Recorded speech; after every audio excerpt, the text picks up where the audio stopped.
सभी का स्वागत करती हूँ हमारे चैनल द क्वेस्ट पर। आज हम चर्चा करेंगे देश में चल रहे चुनावी माहौल के बीच नेताओं के चुनाव प्रचार के बारे में। जैसे जैसे चुनाव आगे बढ़ रहा है, नेता जोरों शोरों से चुनाव प्रचार में लग गए हैं। प्रधानमंत्री नरेंद्र मोदी राजस्थान और छत्तीसगढ़ में बीजेपी के प्रत्याशियों के समर्थन में जनसभा की है। उस जनसभा में उन्होंने विपक्ष पर कई कटाक्ष किए। प्रधानमंत्री ने कहा कि कांग्रेस आपकी संपत्ति छीनकर खास लोगों में बांटने की साजिश रच रही है। दलित आदिवासियों के आरक्षण को कम करके उसे मुसलमानों को देना चाहती है। प्रधानमंत्री जी ने कहा कि मैं कांग्रेस से यह पूछना चाहता हूं कि वह सच्चाइयों से क्यों डर रहे हैं, क्यों नीतियों को छुपा रहे हैं। मोदी राज खोलता है तो कांप रहे हो, हिम्मत है तो स्वीकार करो। उन्होंने कटाक्ष करते हुए यह भी कहा कि रिजेक्ट की हुई 2 शहजादों की फिल्म फिर पिट जाएगी। कांग्रेस लोकसभा चुनाव के परिणाम आने से पहले ही हार स्वीकार कर लिया है। इसी के साथ आगे बढ़ते हुए हम बात करते हैं केंद्रीय मंत्री अमित शाह की। अमित शाह ने भी शनिवार को राजस्थान के भीलवाड़ा, कोटा और उत्तर प्रदेश के मथुरा में भाजपा प्रत्याशियों के समर्थन में जनसभा की। राजस्थान में गृह मंत्री ने कहा कि जब तक भाजपा का एक भी कार्यकर्ता जिंदा है, तब तक SC, ST और OBC के आरक्षण को हटाने नहीं देंगे। अमित शाह ने कहा कि कांग्रेस वाले आरक्षण को लेकर झूठी अफवाहें फैला रहे हैं। भीलवाड़ा के भाजपा प्रत्याशी दामोदर अग्रवाल और कोटा में ओम बिरला के समर्थन में जनसभा को संबोधित किया। वहीं गृह मंत्री ने मथुरा में कहा कि पहले चरण में कांग्रेस का सुपड़ा साफ हो गया है। अमित शाह ने कहा कि वृंदावन से काशी तक कमल खिलाना है। कान्हा की धरती पर पहुंचे अमित शाह विपक्ष पर आक्रामक रहे। उन्होंने कहा, पहले चरण का मतदान हो गया है, परिणाम जानना है क्या? भीड़ से आवाज आने पर बोले, पहले चरण में सपा कांग्रेस का सुपड़ा साफ हो गया है, दूसरे चरण में भी वृंदावन से होते हुए काशी तक कमल खिलाना है। जनसभा में शाह ने राष्ट्रीय लोकदल के मुखिया जयंत चौधरी की मौजूदगी में जाट किसानों को साधने की कोशिश की। अब हम बात करते हैं राहुल गांधी के चुनाव प्रचार के बारे में। राहुल गांधी शनिवार को उत्तर प्रदेश के अमरोहा में आयोजित जनसभा में सपा अध्यक्ष अखिलेश यादव के साथ हिस्सा लिया।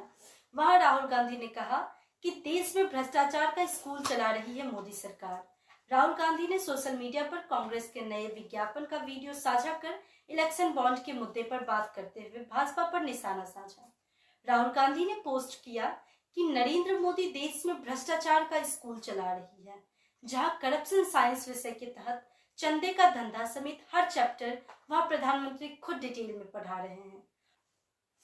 पूर्व कांग्रेस अध्यक्ष ने यह भी कहा कि प्रधानमंत्री यह पढ़ा रहे हैं कि छापेमारी के जरिए चंदे की वसूली कैसे होती है, भ्रष्टाचारियों को धुलने वाली वॉशिंग मशीन कैसे काम करती है, तथा कई एजेंसियों को एजेंट बनाकर बेल और जेल का खेल कैसे खेला जाता है। कुछ दिन पहले प्रधानमंत्री नरेंद्र मोदी ने कहा था कि रिजेक्ट किए गए 2 शहजादों की फिल्म फिर पिट जाएगी। इस पर पलटवार करते हुए कांग्रेस नेता राहुल गांधी और सपा के अध्यक्ष अखिलेश यादव ने भाजपा की फिल्म को फ्लॉप बताया है। अखिलेश यादव ने चुनाव के पहले चरण का हवाला देते हुए कहा कि भाजपा का पहला शो फ्लॉप रहा है। राहुल गांधी ने कांग्रेस के घोषणा पत्र के सहारे पिछड़े आदिवासी और दलित का जनगणना कराने का वादा किया है। दोनों नेता अमरोहा में कांग्रेस प्रत्याशी दानिश अली के समर्थन में जनसभा को संबोधित कर रहे थे। उन्होंने संबोधन में बीजेपी पर भेदभाव करने का आरोप लगाया है।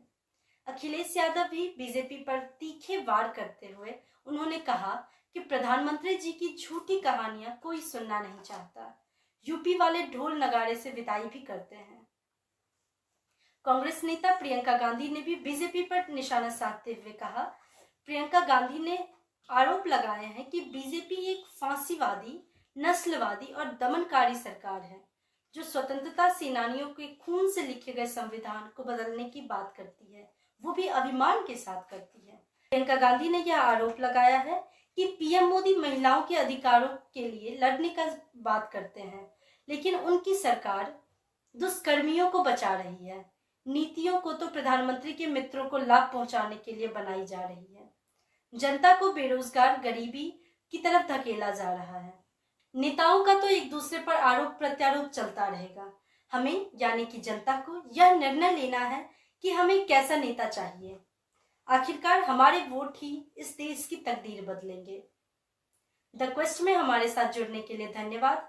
आप हमारे चैनल पर हमारे साथ न्यूज अपडेट्स तथा अन्य सभी जानकारियों के लिए बने रहें। जल्द मिलते हैं अगले वीडियो के साथ।